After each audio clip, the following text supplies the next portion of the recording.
So hello guys, আজকে একটা নতুন ইউনিক টপিক নিয়ে চলে এসেছি। এটা হচ্ছে স্পেশালি নো কন্ট্যাক্টদের জন্য। আমি এটা থাম্বনেলেও লিখে দেবো। তো যারা নো কন্ট্যাক্ট কিংবা একদম লেস কন্ট্যাক্টে রয়েছেন, মানে কথা হওয়ার মতন হচ্ছেই না সেই রকমই রয়েছেন, তো তাদের এটা এক্স পার্টনার হোক কিংবা প্রেজেন্ট পার্টনার হোক, নো কন্ট্যাক্ট বা সেপারেশন বা লেস কন্ট্যাক্ট জোনে যারা রয়েছেন, তাদের পার্টনাররা আপনাদেরকে কি বলতে চায় যেটা তারা বলছে না, চুপ করে রয়েছে। তো তাদের মেসেজগুলো আজকে দেখে নেবো। তো আজকে আপনারা যদি জানতে চান যে যাদের সাথে আপনারা নো কন্ট্যাক্টে রয়েছেন বা লেস কন্ট্যাক্টে রয়েছেন, সেই পার্টনার আপনাদেরকে নিয়ে কি ভাবে বা আপনাদেরকে কি মেসেজ দিতে চায়, তাহলে আপনারা লাইক করে আপনার পার্টনারের নাম নিয়ে নিন 3বার, এবং আমি ইউনিভার্সের কাছে জানতে চাইবো, ইউনিভার্স প্লিজ বলো যে আমার যারা ভিউয়ার্সরা রয়েছে তাদের সেপারেটেড থাকা পার্সন বা তাদের যে পার্টনাররা, তারা তাদেরকে কি মেসেজ দিতে চায়, তারা তাদের সাথে কি কথা বলতে চায়। প্লিজ ইউনিভার্স বলো আমার ভিউয়ার্সের পার্টনাররা তাদেরকে কি বলতে চায়। এটা নো কন্ট্যাক্টের জন্য specially. The master, okay please বলো ইউনিভার্স কি বলতে চায়। Okay, conditioning, okay change, okay okay okay stress, okay okay new vision, okay control, okay. আমি কিন্তু এই যে ভিডিওটা, এটা এরকমভাবে আপনাদেরকে বলবো যেন মনে হবে আপনার পার্টনারই মেসেজটা আপনাদের সাথে কথা বলছে, ঠিক আছে? আমি কোনো থার্ড পার্টি হয়ে না, আমি পুরো তাদের মতন হয়েই আপনাদের সাথে কথা বলবো, ঠিক আছে? তাহলে আমি এখানে কি কি সাইন্স আছে সেগুলো সমস্ত কিছু পরে বলবো, আগে আমি বলে দিই তাদের মেসেজগুলো কি কি। ওকে, আচ্ছা চলো, bottom of the deck transformation. তাহলে লাইক করে নিয়েছো, নিজেদের এনার্জি এক্সচেঞ্জ করে নাও, এবং আমি বলছি আপনার পার্টনার কি বলছে, ঠিক আছে? এইটাকে আপনি পুরো অটো রাইটিং যেরকম হয় সেরকম ধরে নিন, যে কার্ডের সাহায্যে আমি আপনার পার্টনারের মেসেজেসগুলো আপনাদের জানাচ্ছি, ঠিক আছে? তো ওকে, লেটস স্টার্টেড। তো আপনার পার্টনার বলছে আপনাদের এইটা, যে দেখো, আমি জানি আমি জীবনে অনেকটা ভুল করেছি, কিন্তু আমি বুঝতে পারছি যে আমাদের মধ্যে কি ঘটেছে, এবং আমি জানি এই আমাদের মধ্যে যা কিছু ঘটেছে না, এটা এটা একটা বড় ট্রান্সফরমেশনের জন্য, এটা আমাদের দুজনের জীবনকে অনেক বড় একটা পরিবর্তনের মধ্যে দিয়ে নিয়ে যাবে। এবং সত্যি কথা বলতে আমি অনেকটা পরিবর্তিত হয়েছি। দেখো, আমি চেঞ্জ হয়েছি, আমি সত্যি চেঞ্জ হয়ে গেছি, আমি আর আগের মতন নেই।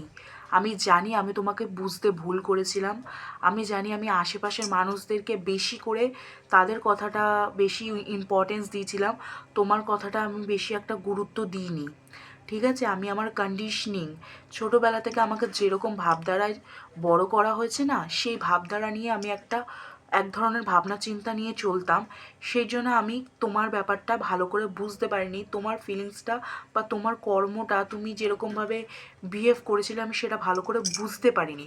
আমি অনেক দিন ধরে কন্ট্রোল করেছি, সত্যি বলছি, আমি অনেকটা কন্ট্রোল করেছি, এবং আমাকেও সবাই কন্ট্রোল করে। আমি নিজের মতন করে কিছু শেয়ার করতে পারি না। দেখো, আমার মধ্যে কিন্তু অনেক ভালোবাসা আছে, অনেক ফিলিংস আছে, কিন্তু আমি কিছু শেয়ার করতে পারি না।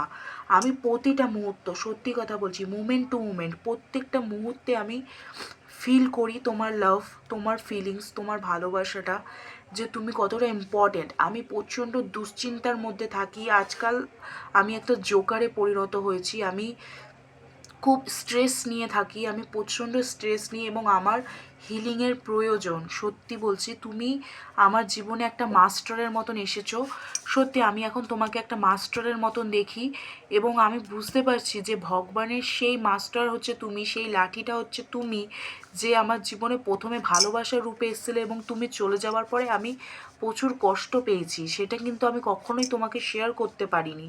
কিন্তু আজকে এই কষ্টটা পাওয়ার ফলে তুমি আমার জীবনে এমন একটা জাগরণ নিয়ে এসছো না, আমার জীবনে একটা নতুন দৃষ্টিভঙ্গি নিয়ে এসছো। আমি নতুন করে ভাবতে বাধ্য হচ্ছি যে আমি কি করলাম, আমি কি ঠিক করেছি, আমি কি এতদিন ধরে যেই ভাবধারা নিয়ে বড় হয়েছি সেটা কি আদৌ ঠিক ছিল, আমি কি জীবনে কোনো পরিবর্তন ঘটাতে পারবো? আমি কি জীবনে কোনো পরিবর্তন ঘটানোর প্রয়োজন আছে যার জন্য ভগবান আমাকে তোমার সাথে দেখা করালো?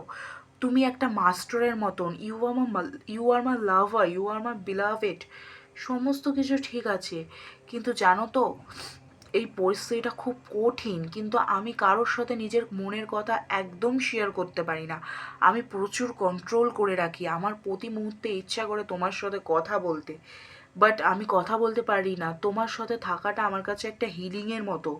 তুমি আমার হৃদয় ছুঁয়েছো, তুমি আমার মন ছুঁয়েছো, কিন্তু জানো তো আমার চোখের উপরে এই পর্দাটা সরতে অনেক সময় লেগে গেছে।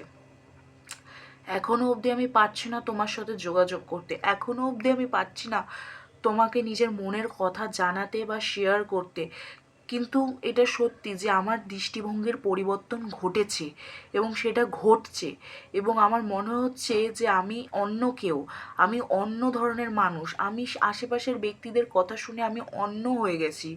আমি আগে অন্য রকম ছিলাম, বা আমি তোমার সাথে যখন ছিলাম তখন প্রকৃত আমি যেরকম থাকার সেরকম ছিলাম, আমি সিংহের এনার্জিতে ছিলাম, কিন্তু এখন তোমার থেকে দূরে হয়ে আশেপাশের ব্যক্তিদের কথা শুনে আমি ভেড়ায় পরিণত হয়েছি। কিন্তু সত্যি কথা বলতে এই বাঁধনটা ভাঙা কিন্তু অত সহজ নয়, যেটার জন্য আমার একটা বড় ট্রান্সফরমেশনের প্রয়োজন, এবং সেই ট্রান্সফরমেশনটা মনে হচ্ছে ঈশ্বর আমাকে জোর করে করাচ্ছে। এবং আরেকটা কথা যেটা খুবই ইম্পর্টেন্ট, আমি মাঝে মাঝে রিয়েলাইজ করি বাট তোমাকে বা কাউকে সেটা শেয়ার করতে পারি না, সেটা হচ্ছে আমার মনে হয় যে তুমি হচ্ছে আমার আধার হাফ, আধার সোল, ঠিক আছে? কিন্তু কি করব বলো, আমি যে প্রচণ্ড টেনশনে রয়েছি, আমি যখনই ভাবি যে তোমার জন্য কোনো অ্যাকশন নেব তখন আমার চারিদিকটার পরিস্থিতি এত কঠিন হয়ে যায় না, আশেপাশের মানুষজন বলে যে এই জিনিসটা খুবই কঠিন এবং অসম্ভব, তাই আমি পিছিয়ে যাই, আমি পারি না কিছু করতে, আমি মনে হয় আমি লুকিয়ে পড়ি, আমার মনে হয় আমার মাথাটা যন্ত্রণায় ফেটে যাচ্ছে, আমি কিছু করতে পারবো না, আমার মনে হয় যে আমি যেন একটা বাদর হয়ে গেছি, আমি যেন একটা ক্লাউড হয়ে গেছি, আমি যেন একটা জোকারে পরিণত হয়েছি, আমার দ্বারা যেন আর কিছুই করা সম্ভব নয়, এই রাস্তাটা খুব কঠিন। কিন্তু আমি ঈশ্বরের উপরে ভরসা রাখি, সে যখন আমাদের মিল করিয়েছে একদিন সে আবার আমাদের পুনর্মিলন ঘটাবে।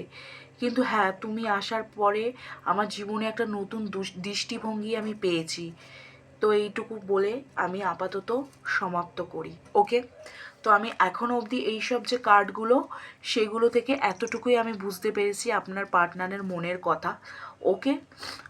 ওকে, যদি আপনারা বলেন যে সে যখন এত কিছু রিয়েলাইজেশন করছে তাহলে কি সে কোনো নেক্সট অ্যাকশন নেবে, তাহলে সেটা আমরা তাড়াতাড়ি করে ইউনিভার্সের কাছে জেনে নেব। ওহো, ফার্স্টেই দেখো একটা কার্ড বেরিয়ে চলে এলো কচ্ছপের। দেখো এই কার্ডটা আমি তোমাদের হয়তো সমস্ত কার্ড দেখাইনি, কারণ আমি এটাকে একটা মেসেজের মতন করে বললাম সেই জন্য। তো এই কার্ডটা দেখো, এই কার্ডটা হচ্ছে একটা কচ্ছপের কার্ড আছে, আমি বুঝতে পারছি না তোমরা দেখতে পাচ্ছ কি না, এই দেখো, বুঝতে পারছো কি? তো এই কার্ডটা হচ্ছে একটা কচ্ছপের কার্ড, ডেফিনেটলি সে এগাবে, সে এগাতেও চায় এবং সে তোমার জন্য একটা পদক্ষেপও নিতে চায়, কিন্তু সেটা খুবই স্লো স্লো, মানে একটা কচ্ছপের গতিতে। কিন্তু জানো তো লাস্ট পর্যন্ত কচ্ছপ জিতেছিল, আমাদের একটা যেহেতু পুরনো গল্প আছে, তো কচ্ছপের গতিতে সে আপনার দিকে আসবে, তোমাদের দিকে আসবে, কিন্তু আসবে নিশ্চয়, কারণ সে অনেকটা রিয়েলাইজেশনের মধ্যে দিয়ে যাচ্ছে, ঠিক আছে? আশা করি তোমাদের আজকের রিডিংটা ভালো লেগেছে। তোমাদের যদি এরকম রিডিং আরও ভালো লাগে তো ডেফিনেটলি আমাকে বলো, ওকে? আমি কমেন্টে লিখো, তাহলে আমি এর নেক্সট পার্ট আরও অনেক নিয়ে আসবো, ঠিক আছে? এরকম মেসেজের মতন করে। আর যদি ভালো লাগে তো লাইক করো, শেয়ার করো, সাবস্ক্রাইব করো। Radha bong tarot 777, okay? Thank you.